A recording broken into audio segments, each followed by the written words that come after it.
So from our periodic table we can easily identify our metals. There's more or less a staircase here, to the left of which is our metals and the right of which is our nonmetals. Now in chemistry, when we have the formation of an ionic compound, we know that the metals give up electrons to form cations, and they give these electrons to the nonmetals, which form anions. When we're thinking about reactivity, we're thinking about, well, how easily does this metal give up its electrons during a chemical reaction? So, let's look at group 1. We have lithium, sodium, potassium, rubidium, cesium, and francium. Now looking at the electron configuration of the group 1 metals, we can see that one electron in the outer shell, and that one electron in the outer shell really doesn't want to be there. It wants to move away so that the electron configuration can become more stable, that of an inert gas. And because there's only one, it readily wants to do this. And we see this when we put a piece of sodium into water.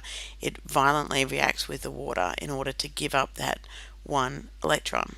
So these elements would rather exist in a cation state. You'll never find lithium, sodium, or potassium anywhere on the planet in its natural form, because it wants to react, it wants to give up that electron, so it makes it quite reactive. Now if we look at our group 2 metals, beryllium, magnesium, calcium, strontium, barium, and radium, we know that these metals have 2 electrons in the outer shell. So unlike lithium here with its 1 electron in the outer shell, beryllium has 2 electrons in the outer shell, while magnesium also has 2 electrons in the outer shell.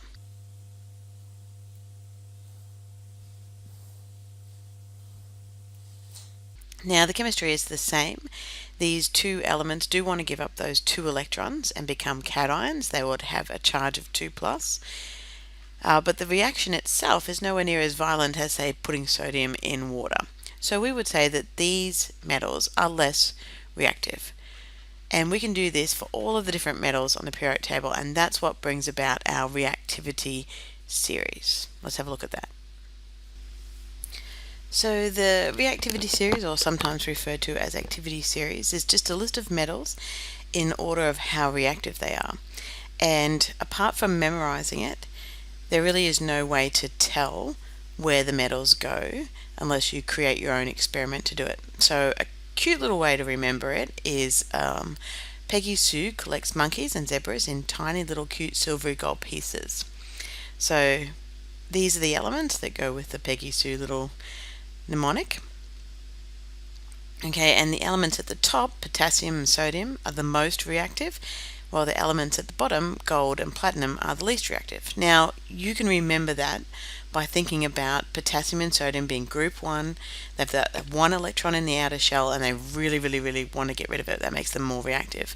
And then you can also remember that the other end of the series, you have gold and platinum. Gold and platinum, and silver for that matter, are the metals that we wear as jewelry, and we really don't want these metals to be reactive because they would be reacting with the oils and the sweat on our skin, and that just wouldn't be a good look.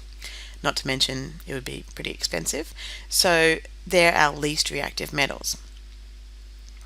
So top of it, most reactive, potassium, sodium, least reactive down the bottom. Our most reactive metals will form ions more readily. They want to be in that cation state. They want to be in a solution. Another way to look at it is they have a strong affinity to donate electrons. They want to get rid of that electron. Whereas at the least reactive metals, they want to be metals. We can find gold if we go digging for it in the dirt. We'll never find a piece of sodium if we go digging for it in the dirt. So these metals have a stronger affinity to accept electrons. Now that's the key word there, accept, and the alternative is donate. You have to be comparing metals to use the reactivity series.